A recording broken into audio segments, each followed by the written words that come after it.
Alors pour commencer, l'idée vient d'un documentaire qui s'appelle Révolution École et j'avais participé à l'écriture de ce film il y a quelques années et lu à cette occasion plusieurs biographies de Maria Montessori. Et j'avais le sentiment qu'il y avait vraiment un récit à faire autour de sa vie et en particulier autour de ce moment où elle travaille avec les enfants neuroatypiques ou porteurs de handicap physique, moteur, parce qu'il me semblait que c'était important de se rappeler que l'une des pédagogies comme ça qui est devenue la plus connue du XXe siècle avait en réalité trouvé ses sources dans la prise en charge quelque part des plus fragiles. Et en plus, c'est un moment dans lequel, dans son dessin de femme, voilà, il se passe un événement qui me semblait très important de raconter parce que je le trouve très représentatif des destins de femmes aussi de cette époque, qui étaient pris dans des étaux, dans des injonctions quelque peu contradictoires, qui forçaient leur destin à devenir un peu dramatique.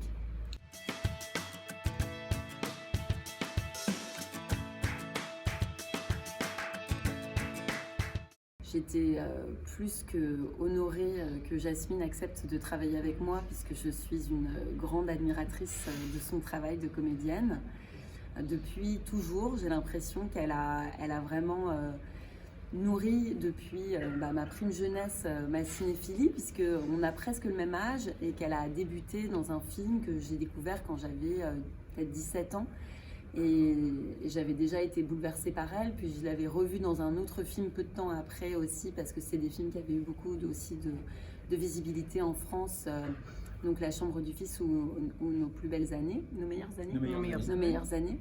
Et dans Nos meilleures années aussi, ça avait été un de mes films favoris de tous les temps. Je sais que ça avait été une grande référence pour moi, qui à l'époque ne faisait pas encore du cinéma, mais m'y intéressait déjà beaucoup. Donc je suis allée la voir voilà, avec vraiment le cœur plein de mes plus grandes espérances, comme on peut l'être comme ça dans ces moments-là. Et donc elle a en plus tout de suite dit oui quand même. Elle a tout de suite en tout cas été intéressée de discuter avec moi du projet. Il n'était même pas encore écrit. Et ensuite sur la base du scénario, on a commencé notre collaboration. Et Leila Bekti, c'était vraiment au moment du casting que j'ai pensé à elle. Et je suis vraiment aussi extrêmement heureuse qu'elle fasse partie de ce film parce qu'il me semble que comme son personnage, pour le coup, contrairement quelque part à celui de Maria, même si c'est discutable, il avait la possibilité d'être un personnage assez antipathique parce que c'est une femme qui fait des actions, disons, sous nos yeux, qui ne sont pas évidentes qu'on ne soit pas en rejet du personnage. Voilà. Et d'ailleurs, c'est ce que tu as dit tout de suite quand tu as vu le film, qu'on la juge jamais. Jamais. Et ça, je pense que c'est vraiment le talent de Leila Bekti qui permet ça. Elle emporte vraiment la mise, parce que c'est une actrice qui émane d'une très forte comme ça, chaleur humaine, qui fait qu'on ne se pose pas la question de juger ce personnage, on est avec elle même dans ses actes les plus répréhensibles.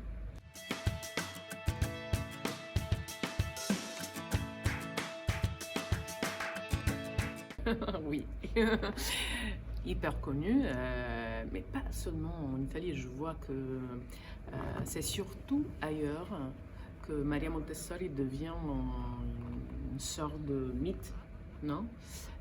Moi, je connaissais très bien bon, le système, la pédagogie Montessori. Mais c'est vrai que grâce à Léa, j'ai découvert un peu cette histoire plus privée où Maria Montessori renonce à une maternité personnelle, privée, pour incarner une maternité publique. Donc ça, c'était un aspect. En plus, j'adore toujours raconter des personnages qui nous montrent des formes du féminin différentes. Et là, cette idée de maternité pas folkloristique, Folklorique. J'adorais. Et donc, on était toutes sur le même niveau de ce que le film aussi devait apporter.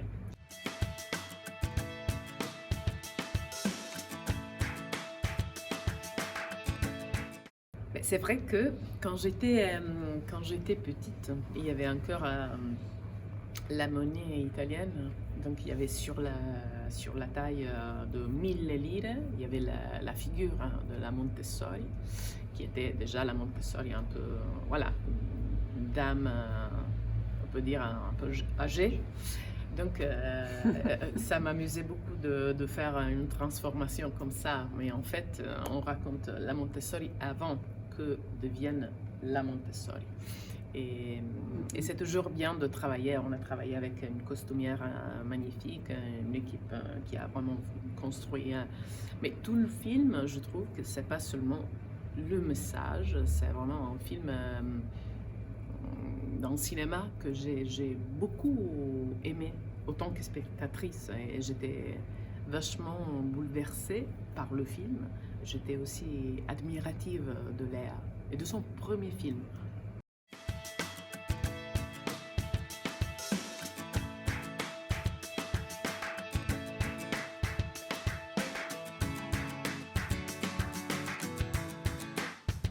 Ouais, complètement, et qui représente, je pense, à la fois le fait que j'aurais trouvé ça très compliqué de faire un film en tant que Française sur une Italienne sans avoir quelque part, comme vous dites, le truchement d'un personnage de Française qui vienne aussi incarner quelque chose de mon point de vue. Et elle l'incarne à plusieurs titres. Et aussi, il me semble que ça permet, parce que je trouve que c'est vraiment le travail, en tout cas sur le regard qui est porté dans le film sur les enfants qu'on appelle aujourd'hui neuroatypiques ou porteurs de handicap moteur, qui est incarné par le cheminement de cet autre personnage, qui est le personnage incarné par Leila Bekti. Et elle permet de porter le regard du spectateur, enfin d'accompagner, voilà, le regard du spectateur dans la découverte de ses enfants. Et si on était immédiatement plongé dans le film par le personnage qu'incarne Jasmine de Maria Montessori, on serait avec une femme qui immédiatement est dans un rapport de bienveillance et de travail et qui est extrêmement habituée à ses enfants. Là, on arrive avec un personnage qui en fait incarne le regard de notre société et de nous spectateurs sur ses enfants, à savoir on ne les connaît pas et on ne veut pas les regarder. Et elle est comme ça, elle est comme nous.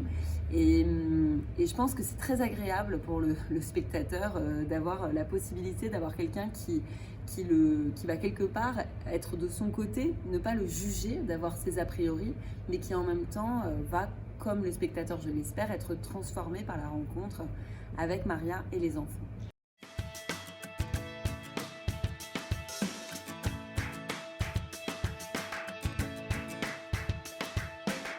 En ce qui concerne la partie sur Maria Montessori, c'est basé sur, je dirais, 3-4 ouvrages importants qui étaient des biographies de Maria Montessori. Il y avait une grande biographie allemande, non, traduite en allemand, mais qui est une biographie de Schwegmann, qui est une femme qui vit en Hollande, parce que Maria Montessori a laissé son héritage en Hollande, du fait qu'elle est immigrée là-bas juste pendant la Seconde Guerre mondiale, surtout après, c'est là qu'elle a vécu. Il y avait une grande biographie américaine qui précède, qui est celle de Rita Kremer, et puis une biographie italienne de Valeria Babini, et c'est en gros les 3 livres les plus importants, disons, qui ont nourri mon écriture pour la partie sur Maria Montessori, en plus de livres de Maria, évidemment, elle-même, et de une myriade d'autres textes. En ce qui concerne le personnage de Leila Bekti, pour le coup, je me suis aussi beaucoup documentée, mais sur les personnages des cocottes, et j'ai imaginé un personnage de cocotte à partir de fragments de vie de cocottes ayant réellement existé, et même dans les paroles qu'elle prononce, il y a vraiment des paroles qui viennent du 19e, aube du 20e siècle, et Maria Montessori, oui, c'est la même chose. C'est vraiment des discours entiers que je reprends, remanie, réarrange, réagence, mais j'essaie d'être extrêmement fidèle en réalité à la vérité historique. Et c'était vachement dur de répliquer un peu les mots de Montessori, parce que dans un film, tout devient... mais en fait, presque tout ce que je dis dans le film, c'est pris dans les discours de Montessori.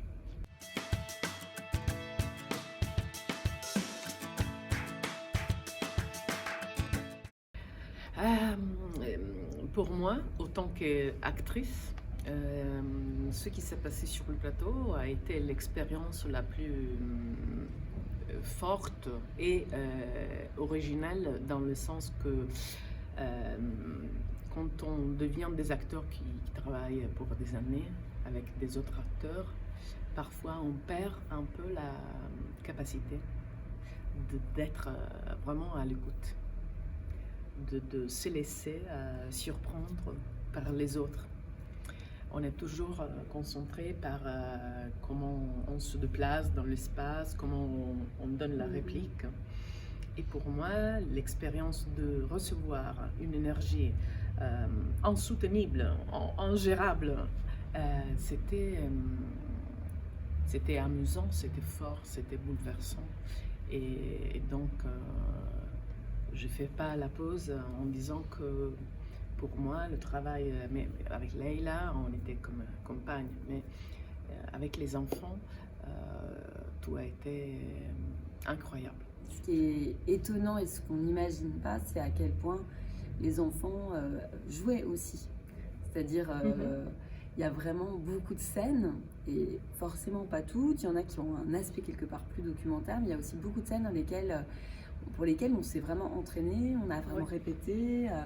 On faisait presque systématiquement, quand il y a un petit peu de jeu, beaucoup de prises, ou en tout cas plusieurs prises. Donc c'est ce qui donne le sentiment d'avoir été juste capté sur le vif et d'être très réel, comme ça, ancré dans le réel. En vrai, c'est aussi pour moi la preuve que des enfants qui ne sont pas comme tous les autres sont pas du tout moins capables de jouer la comédie.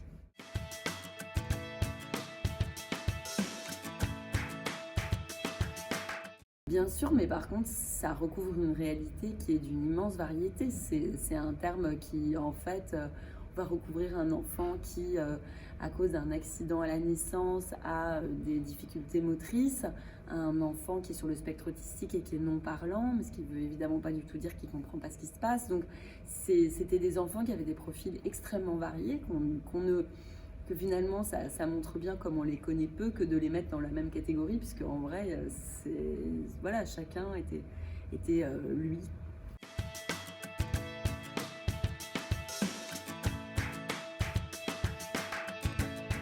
Oui, on a travaillé d'abord au casting, on a rencontré pas mal d'enfants, je dirais entre peut-être 50, peut-être 60 enfants dont on avait retenu peut-être une quarantaine pour faire un premier stage, et qui nous a permis de les rencontrer, de vraiment élaborer des techniques pour travailler ensemble. On faisait de la musique, de la danse, du jeu. On essayait de tous, parce qu'il y avait déjà plusieurs personnes de l'équipe de tournage qui étaient présents lors de ce tout premier stage, vraiment d'apprendre à se connaître, parce que finalement c'était la chose la plus importante. Et ensuite, on a travaillé, je dirais, sur le plateau avec une petite trentaine d'enfants. Et on a organisé un second stage durant lequel Jasmine est venue aussi pour les rencontrer.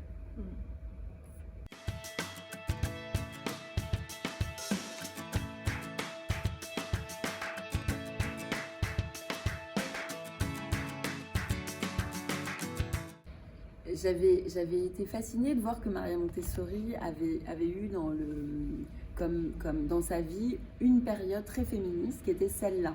Et je trouvais ça très intéressant que ça soit associé, sans qu'il y ait de lien, d'une évidence folle, le fait que ça soit au même moment qu'elle s'occupe de ses enfants et qu'elle affirme une pensée très féministe. Et je trouvais qu'il y avait des échos qui étaient intéressants avec aujourd'hui sur justement cet aspect conciliation de tous les mondes. Mais je dirais qu'il y a vraiment un ouvrage qui m'a marqué, qui a ancré ma décision de vouloir raconter cette histoire. C'est un livre autobiographique d'une autrice italienne qui s'appelle Sibilla Aleramo, qui était une contemporaine de Maria et une amie d'elle vraiment juste après la période que traite le film, et qui était une femme qui s'était mariée avec son agresseur. J'ai vu que vous aviez d'ailleurs un film en compétition qui parlait de ce sujet, et qui avait été vraiment violée par un homme dans l'usine de son père, et qui l'avait épousée, pas tant qu'elle était obligée, mais en tout cas elle s'était sentie obligée. Voilà, je n'ai pas vu le film de votre compétition, mais en tout cas c'est quelque chose de proche, et elle le haïssait. Ils avaient eu un enfant qu'elle adorait, Et pour échapper au mariage, elle a dû abandonner aussi son fils. Et elle avait, à la fin de l'ouvrage, décrit de manière très précise et très simple et pas du tout revendicatrice, la manière dont tout simplement cette situation lui faisait perdre tous ses droits. Le droit à son enfant et le droit à ses revenus, et sans parler de celui de son honneur. Et j'avais ressenti, comme peut-être jamais, à quel point on avait donc nous femmes vécu dans des situations vraiment d'apartheid, c'est-à-dire d'injustice devant la loi, ce n'est pas les mêmes droits qui nous sont reconnus. Et je ne sais pas pourquoi, alors même que c'est quelque chose que je sais depuis longtemps, on n'a pas eu le droit à des choses idiotes comme des comptes en banque jusqu'à, je sais pas quoi, les années hyper tard, là, 70 ou je sais plus. Et en tout cas, c'était là, cette fois-là, j'ai vraiment ressenti presque dans ma chair à quel point je trouvais ça mais dingue, et je voulais arriver à rendre compte de ce truc juste un peu délirant. Et donc dans le film, c'est vrai ça intervient un moment, par exemple, sur la question financière, de se dire, voilà, on a vu Jasmine et donc Maria depuis le début trimer en permanence, et puis tout d'un coup on comprend que pour ce travail il n'y a pas de rémunération. Et voilà, donc je pense que ça me paraissait voilà, important de contribuer au grand récit, qui est un récit collectif, que je pense que je ne suis pas du tout la seule à porter, mais de cette histoire.